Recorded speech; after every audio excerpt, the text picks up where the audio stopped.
All right, now we are, we know how to measure, delta H and also delta E, but more importantly delta H, because that's where we're going forward now with.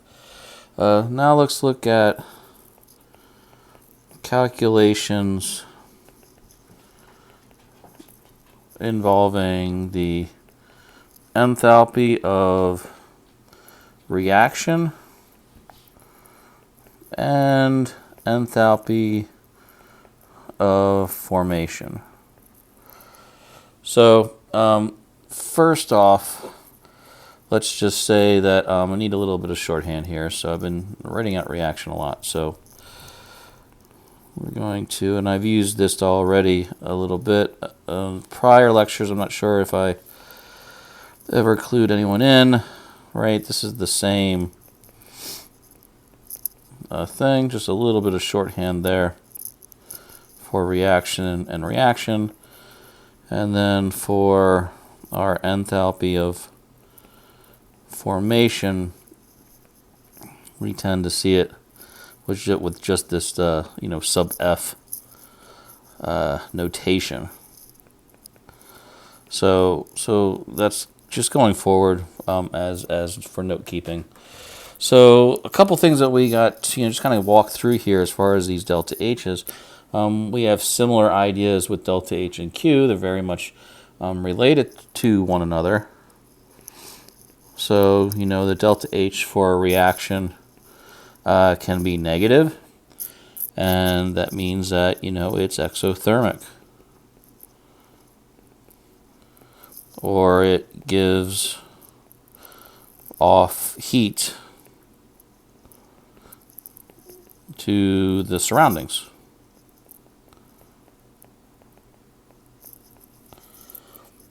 We also have the enthalpy of reaction to be positive, and so that's endothermic.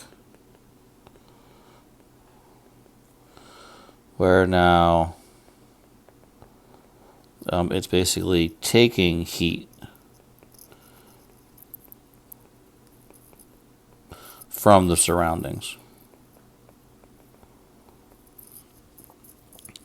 So we have that sign idea with our exothermic and our endothermic notions. And we said the same thing for Q already earlier. To rehash units, delta H just in general is always in terms of kilojoules per mole.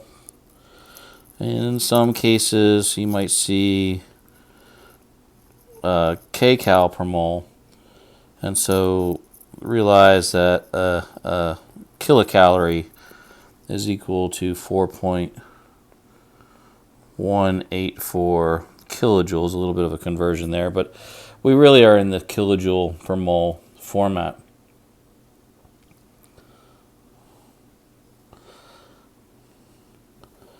So if we have this idea of enthalpy of formation,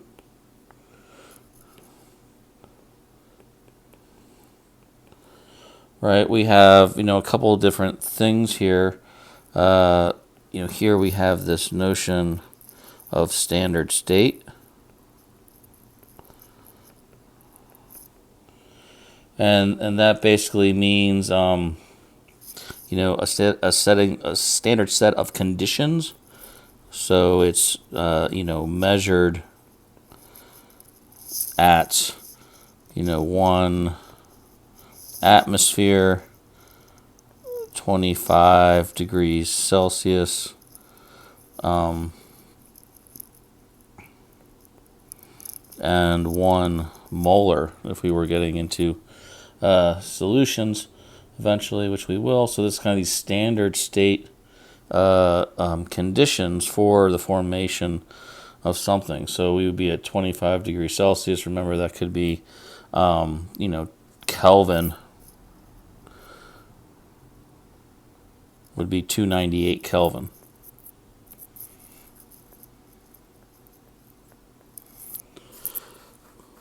So what we're going to find is we're going to be going to tables and looking up these enthalpies of formation, and these values that we're looking up are measured at standard state. And so we now know this standard state set of conditions.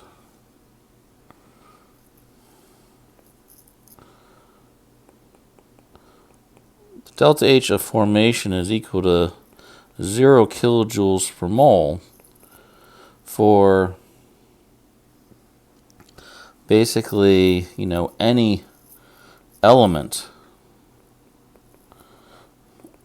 in its natural state. So for instance, sodium as a solid, lithium as a solid. That's how those elements exist naturally. Oxygen would be O2, and it'd be, gaseous. Fluorine, the same. And, there's some weird ones like sulfur, which is S8, and it's a solid. But we assume that these elements, as they exist naturally, right, that's how they exist. So it didn't cost any energy to actually make them, or they didn't give off any energy in becoming this particular, variety of elemental states. So if we're talking about an element in its natural state, its enthalpy of formation is always 0.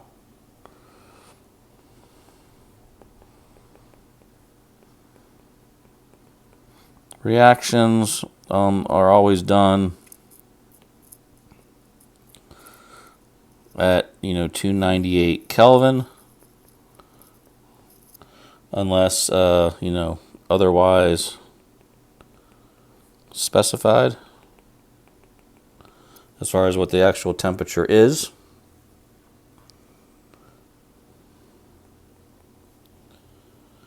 The physical state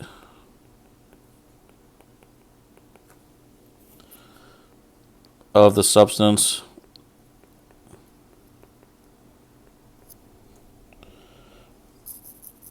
is also very important, right? Since it requires energy to go between, or it requires an energetic process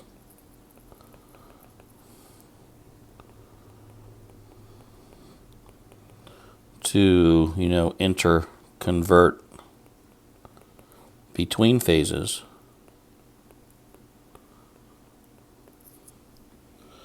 So, we got to be, specific, looking for those, specific monikers of liquid, gas, solid in terms of our phase.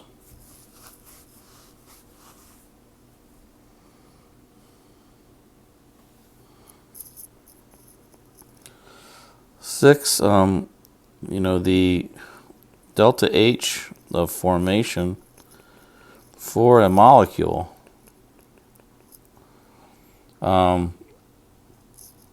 is constant, no matter how that molecule is formed.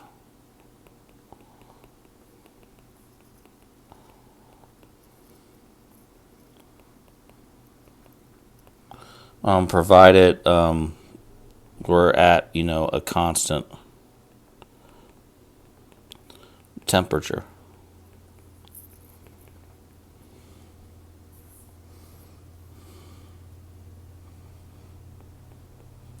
Seven, the magnitude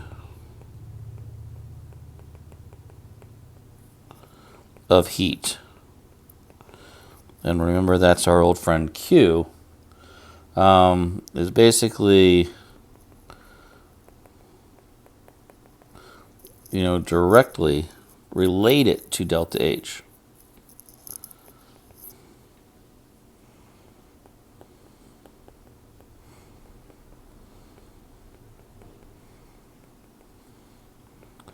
And the quantity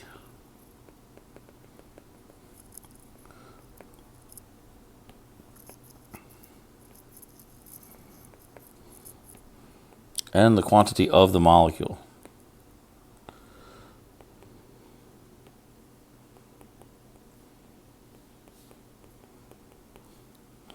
And so we have an equation that relates the two.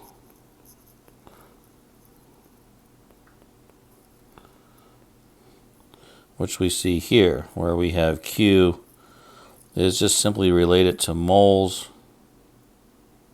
of our molecule, or moles of a reaction times then the enthalpy. And that enthalpy could be formation. That enthalpy could also be a reaction.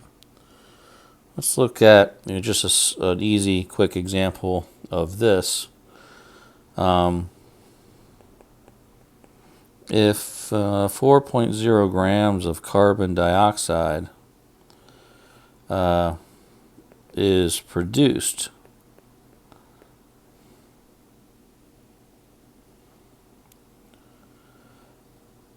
how much heat is produced or given off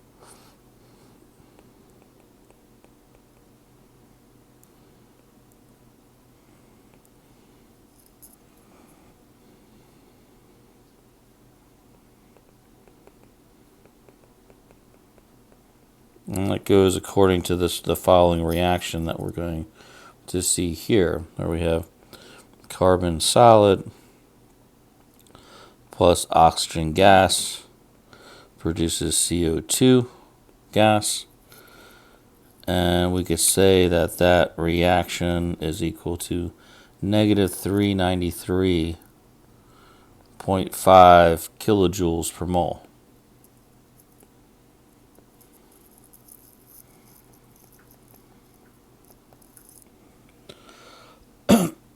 And so we're trying to figure out how much heat is produced, right? That's looking at our value of Q.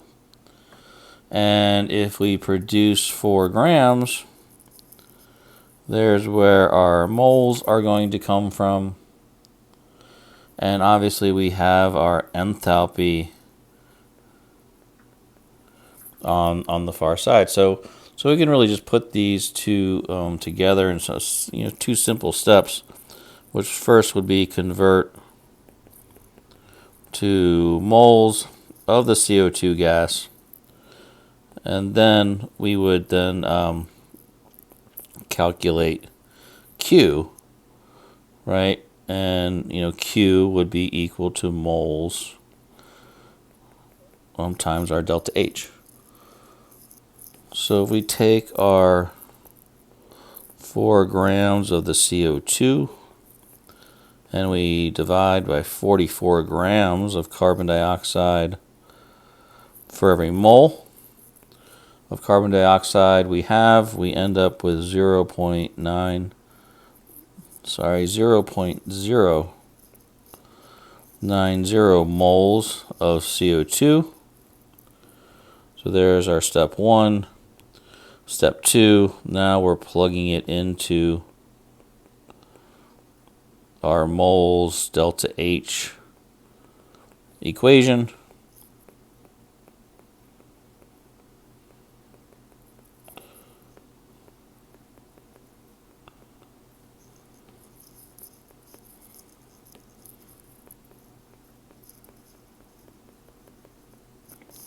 Notice the kilojoules per mole nicely cancels out, and we get a Q value equal to negative 35.8 kilojoules. That's actually produced or released. It's negative, right? So that's giving off to the surroundings. Now, if we look above, we see that this is a delta H of reaction, but this also could be a delta H of formation, because if we look, we are forming this carbon dioxide from the actual base elements. So keep, sorry, I forgot what number I'm at. So keep that in mind.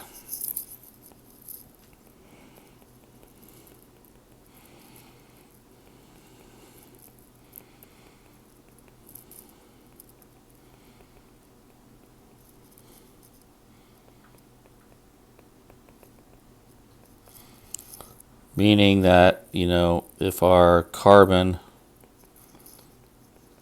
and oxygen, right, those are the base elements. That's how they exist in nature. So we're forming this from the base elements. So, we could, call this a delta H of reaction.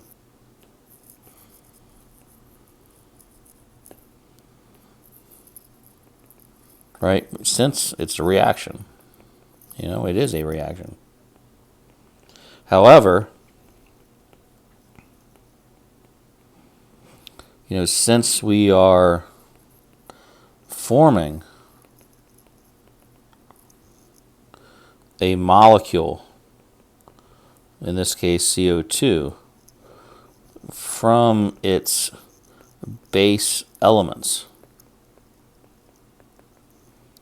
namely the carbon and the O2, then this is also a delta H of formation.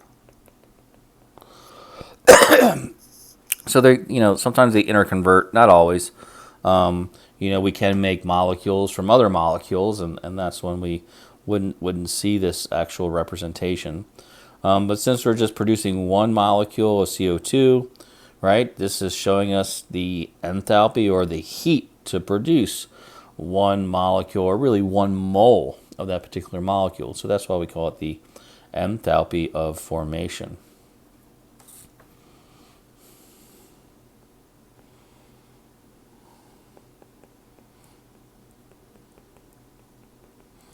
The enthalpy of a reaction,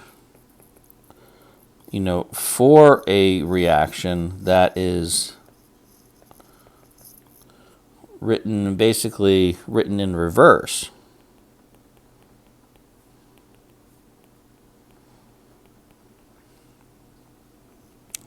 is basically equal in magnitude but opposite in sign.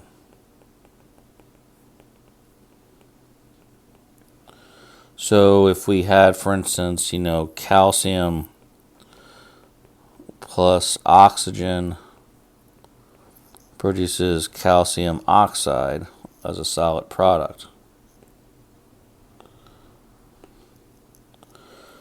we could call this enthalpy of reaction to be equal to negative 635.5 kilojoules per mole. Just of note, in this case,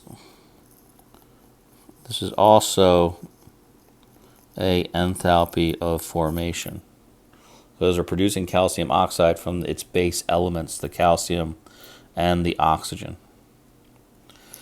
If we reverse the reaction, let's say we went now from the product in the first representation and have that as a starting material,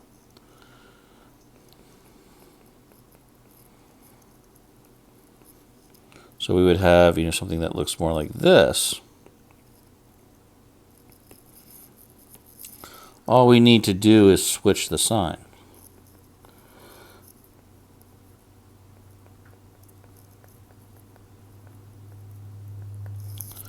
So that means that we can actually take reactions and change them in terms of how we want to represent them. And then that actually allows us to then still have consistency with the thermal energetics of the process. That if we find the delta H of reaction for that formation of calcium oxide to be negative 635.5, and we just so happen are curious about going the other direction, what if we go from that calcium oxide back to its base elements, we would find that it's just the opposite sign, same magnitude for the process.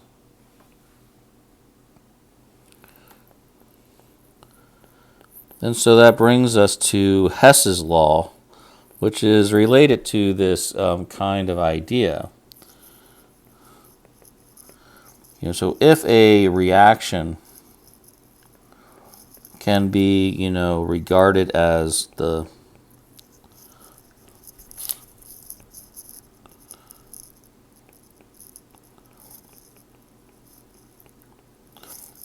sum of two or maybe more reactions, then the delta H of reaction would be basically the sum of the two or more reactions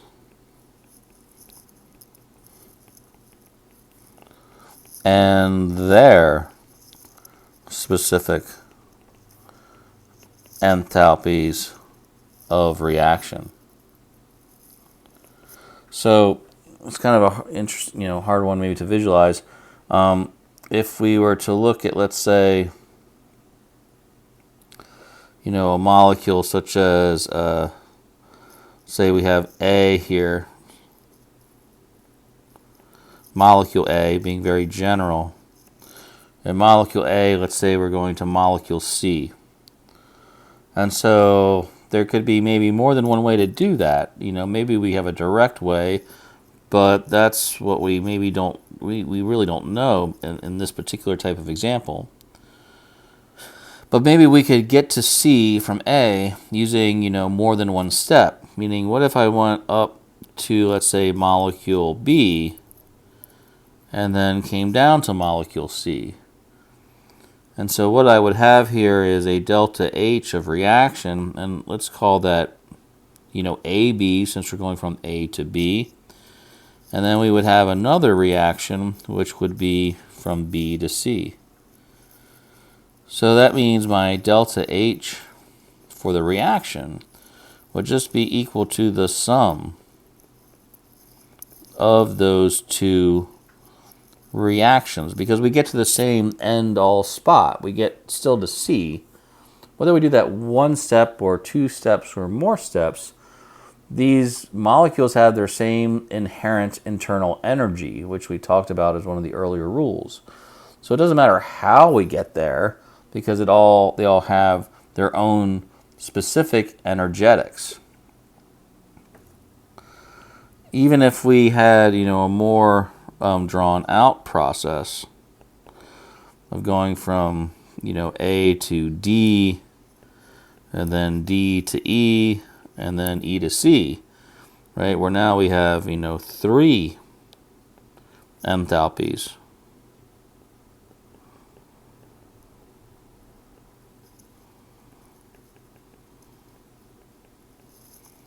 We would just say the same thing.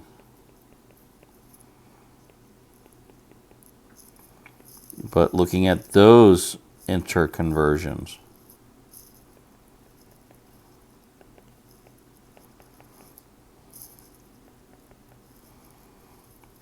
and we could also go to the next level, which would be to say that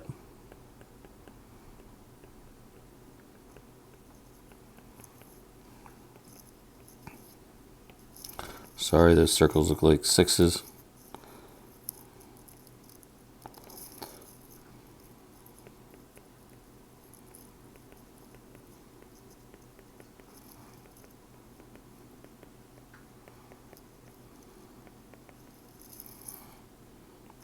Where we could basically set those two equal to one another if we wanted to, because they're both equal to the same process of going from A to actual C. So that's the idea of Hess's law. And let's look at an example of this to probably help shore things up, because, just having these general molecules isn't really enough for us to understand the process. So we want to find the enthalpy of reaction for the formation of stannic or I'm sorry, stannous chloride.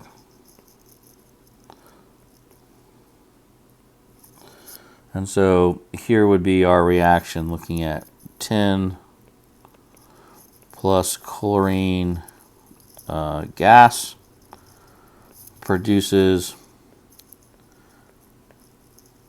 tin dichloride or stannous chloride, and that's what we're trying to figure out as far as our delta H. So our delta H here is what we're looking for.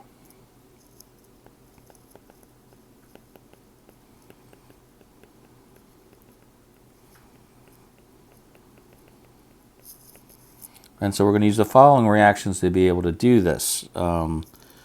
Here we have solid tin plus 2 chlorine molecules would give us the stannic version of the tin, and so that has a delta H of reaction equal to negative 544.6 kilojoules per mole.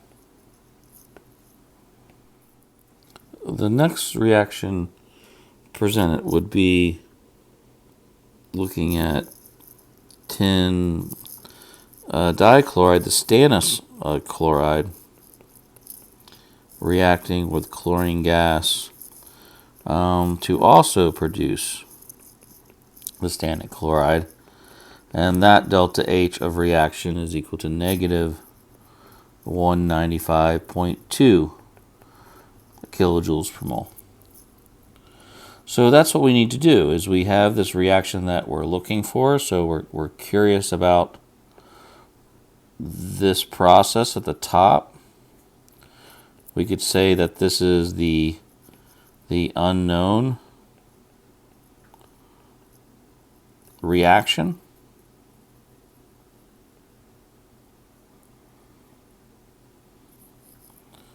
And we're going to use these.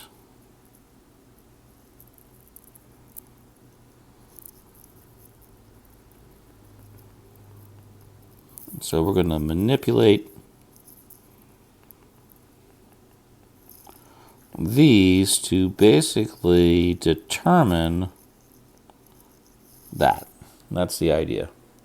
So the steps in this process would be, one, you start with reaction 1 and match to the starting materials and products of the unknown reaction. And we need to change the delta H of reaction to reflect this. So if we look at our two reactions we have here, we could call reaction 1 and we have reaction 2, or we have a delta H of reaction 1 and we have a delta H of reaction 2. So if I look at my first reaction, I find consistency. I see tin and chlorine, and these are both starting materials. So I see that there's a good representation there, and that's just kind of the impetus, that's just kind of the beginning here. So if I look at reaction 1, basically it means reaction 1 remains the same. Its starting materials of, the tin and chlorine gas is the same as the the unknown starting materials.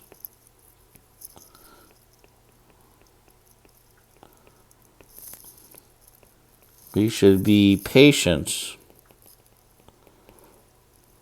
about stoichiometry.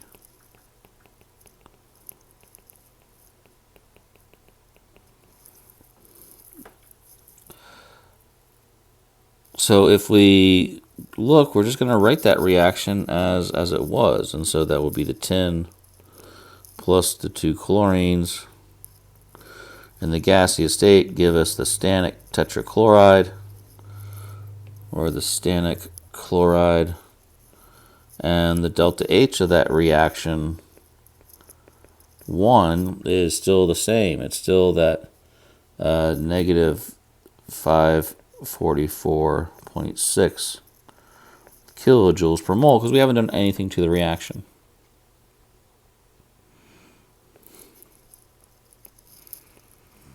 And so now we want to basically repeat step 1 with each of the reactions that are given.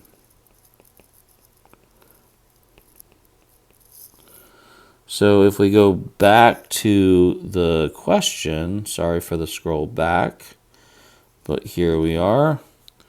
And if we look at our reaction, what I see is I have my stannous chloride as a product for the reaction that I'm trying to determine, but I see it as a starting material in this reaction. So that means we need to switch that particular reaction in order to try to match it with our unknown process.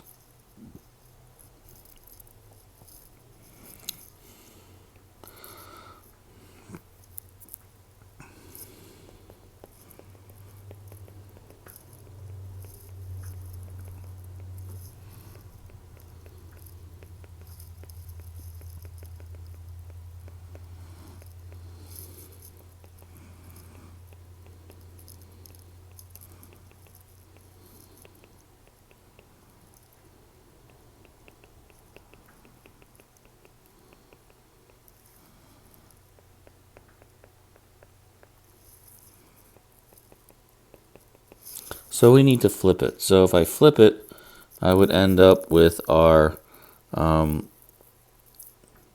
tin tetrachloride producing the tin dichloride, or the stannous chloride. Sorry, I keep going between conventions. And Cl2 gas.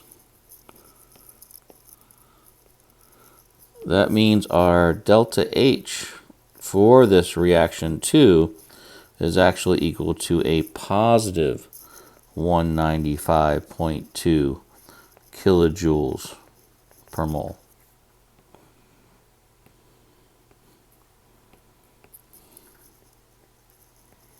And so notice we flipped reaction, we flipped the sign.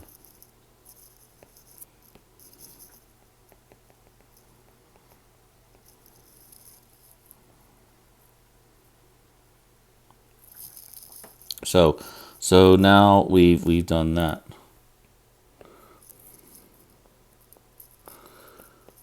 Once through all the given reactions, sum them up. If the sum of the known reactions is equal to the unknown,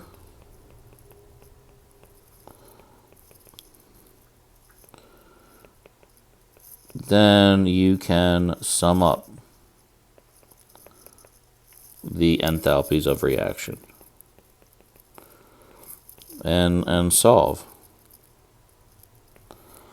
So if we write these reactions again, start below my line there. So we had the first reaction,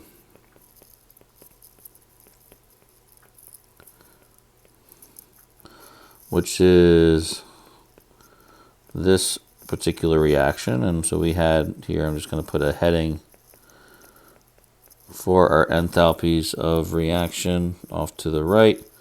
So for reaction 1, we had the negative 544.6, and that's in terms of kilojoules per mole.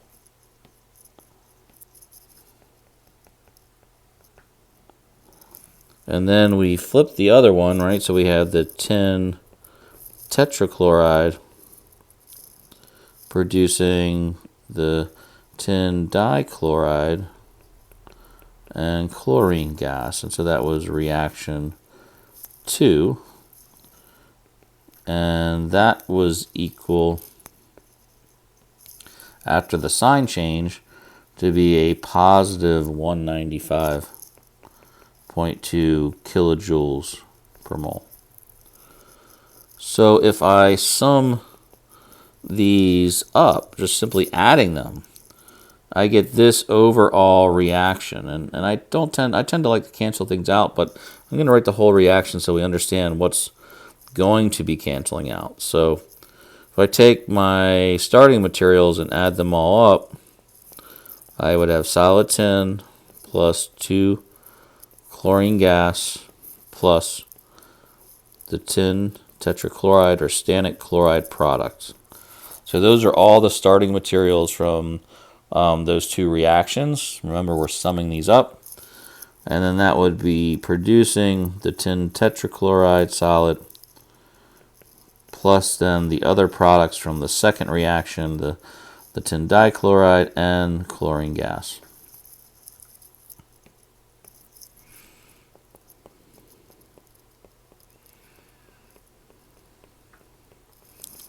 And so now we want to remove redundancies, molecules basically that are found on both sides of the reaction arrow. So if it's not being changed at all from starting material side to product side, well, we can get rid of it. So if we look at things that we can get rid of, we can cross our tin tetrachloride out. And then if we look, our chlorine gas product, there's one of them there. So that means our 2 chlorines on the right would go to 1 chlorine on the left there. So we would end up with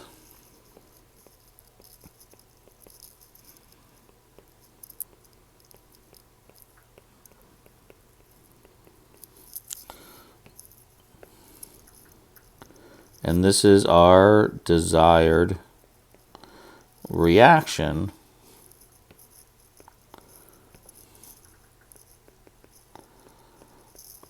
Whose delta H we need to determine. So those manipulations allowed us to get to this particular desired product. So the delta H of the reaction is going to equal the reactions that we've put together, right? But remember that sometimes these are going to be changed, right? So our delta H of reaction was equal to the delta H of reaction 1, which we didn't change at all. But for reaction 2, we had to flip it. So we had that positive 195.2. So my delta H of reaction for this process would be a negative 349.4 kilojoules per mole.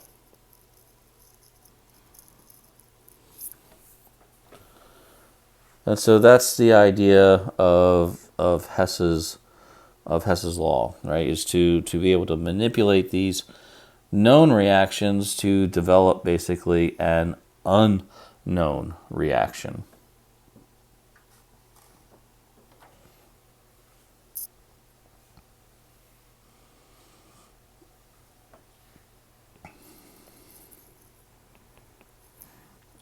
For really kind of the last bit, the delta H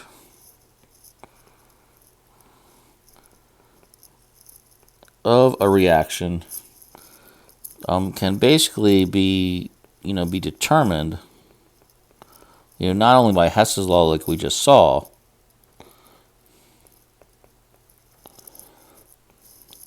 by basically taking a difference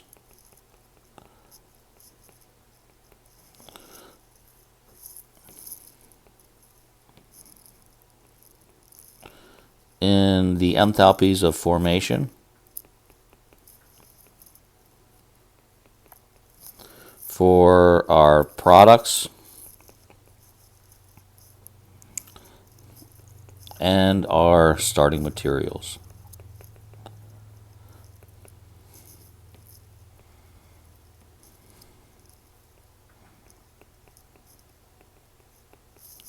So to put that in terms of an equation, we could solve the delta H of reaction by summing up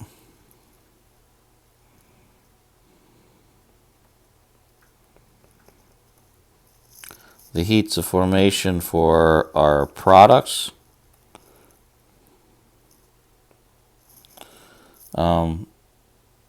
sorry, no need for the brackets, minus the sum of our heats of formation or enthalpies of formation for our starting materials. So we can just look at a simple difference, right? If the internal energetics for a molecule are the same, which they are if we're at a given temperature or same phase, right? That means we could just look at the enthalpies of formation in terms of our products. That's where we're going. So we can look at those energies, and then we could look at the starting materials, the ones that we need to kind of take apart to produce the products, and how much energy is required for that particular process.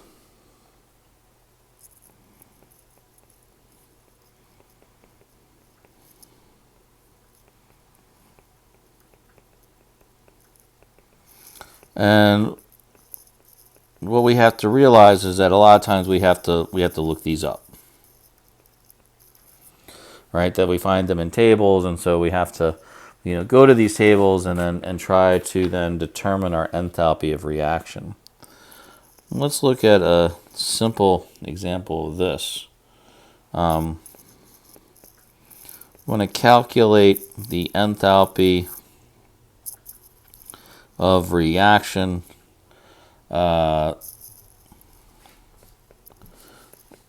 for the following process.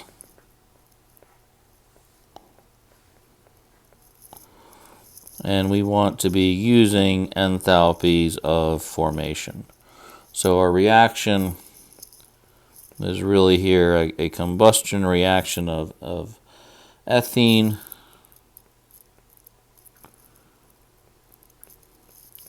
and oxygen to produce 2 carbon dioxide gaseous molecules plus 3 H2Os in that liquid state. So there's our combustion process. And so it just means we need to look these values up. But if we just kind of represent that boxed equation above in terms of breaking this one down, we would look at first our enthalpies of formation of our products. So we would have 2 times the enthalpy of formation for CO2 in the gaseous state, right? We're not forming one of them, we're forming 2 of them. So that's why we have to multiply it by 2. And then we would have, that added to 3 times the enthalpy of formation for our liquid H2O. And then if we go to the starting material side, we would then subtract, the sum of those enthalpies of formation for the ethene gas, and 3/2 that enthalpy for our oxygen gas. So here's just where we need to, look up values. This is, molecule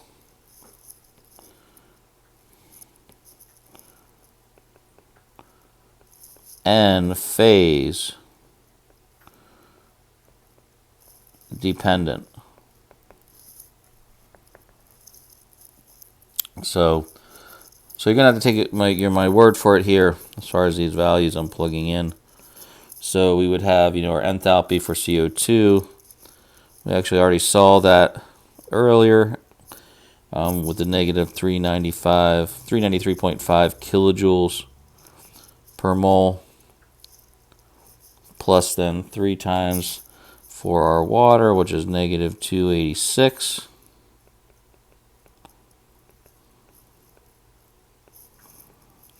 And then we're subtracting that from our ethene, which has a value of negative 84. And then 3/2 times our oxygen. Oxygen's in its elemental state, so that would be 0 kilojoules per mole. And so if we add that all up, our enthalpy of reaction is equal to a negative 1,561 kilojoules per mole. And so that's the kind of the basics of our enthalpy process. We have this Q and delta H relationship.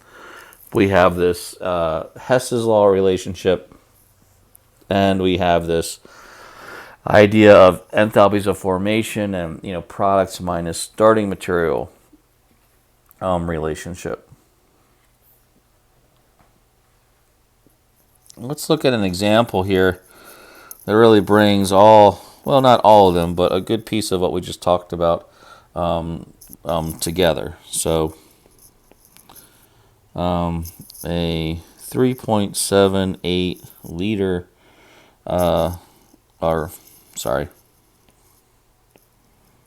start that again. 3.78 liters of octane is combusted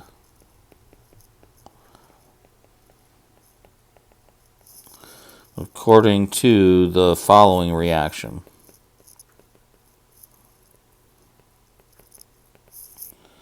So we have octane is H18. We have oxygen gas, and that's going to produce CO2 and H2O. We do a quick balancing of that. We would need 8 CO2s. We would need 9 H2Os. And that means we need 25 oxygens, or 25 halves, or 12.5 O2s. So there's our balanced reaction. We want to calculate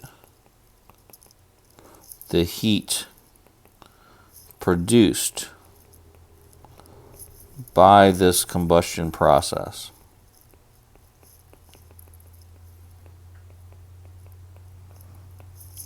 Some information here.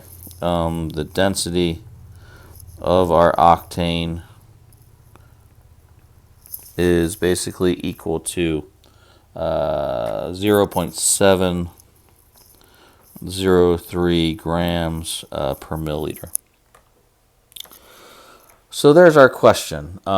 We want to calculate the heat produced by this combustion process, and we have a certain measurement of how much we're actually combusting. So if we look at, where we want to go, right? This is where we're headed, and so that means that Q for this reaction would be equal to moles of what we're combusting, namely the C8H18 times then the enthalpy for the reaction that's actually occurring. We can get at our mole value through a process of taking our 3.78 liters, getting that into grams, and then getting that into moles. We can use our density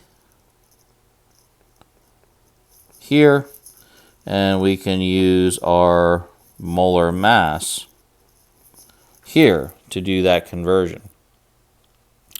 So that means we really have two steps that we need to do. Is we need to maybe get at our enthalpy of reaction, and then we can get at our moles of our octane, and then that really then allows us to finalize and solve for the Q value. So for step 1, since we need to know this enthalpy of reaction, we just need to apply, what we were just talking about as far as products minus our starting materials in terms of enthalpies. So if we, write that process out, our enthalpy of reaction would be equal to 8 times the enthalpy of formation for CO2 gas plus 9 times the enthalpy of formation for H2O liquid minus then our enthalpy for our octane plus then 25 halves times our enthalpy for our O2.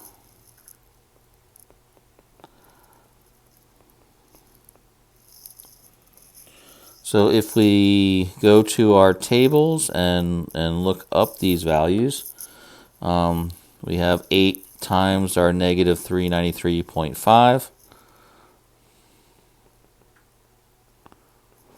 We have 9 times our negative 286.0.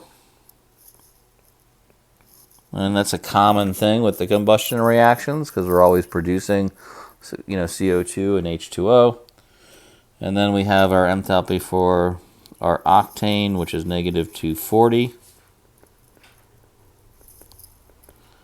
Plus then 25 halves times, again, 0 kilojoules per mole for the oxygen since it's in its elemental state.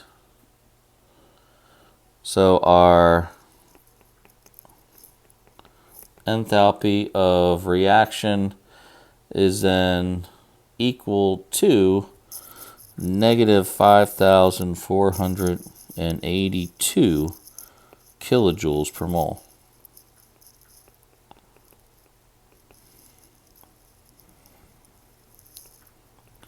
So that's step 1, right? So we've gotten our delta H. Now we go to step 2. And remember, this is a conversion. We're going to go from liters to milliliters to grams to moles. And we're going to use our density to do the volume to mass conversion, and we're going to use our molar mass to go from the grams to moles in that conversion. So I would start with my 3.78 liters of my octane, and I would want to convert that into milliliters. So here's my first conversion out of the unit of liters into the unit of milliliters. I then want to apply my density.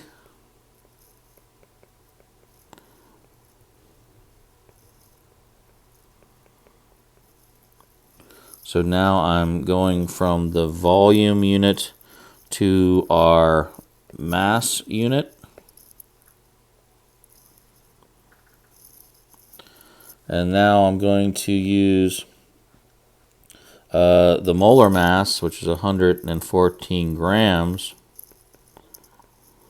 per mole, to then get into mass of my substance. And that is equal to 23.31 moles of my octane. And so that is step 2. And so we did these, 3 conversions, within that those steps there.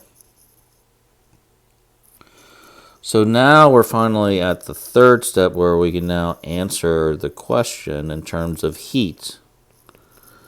We know our moles of our octane, and we know the enthalpy of the actual reaction. So now we're just putting those 2 things together. So our Q would be equal to the 23.31 moles times then our negative 5,482 kilojoules per mole, and that's equal to negative 1.28 times 10 to the 5th kilojoules per mole. And so that is our final answer.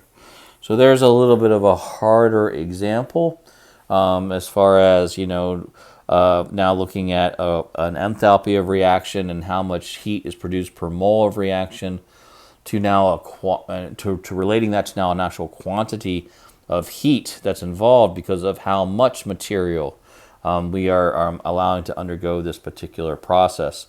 And then adding just a little bit more difficulty with the idea that we're not starting with a mass, we're actually starting with a volume.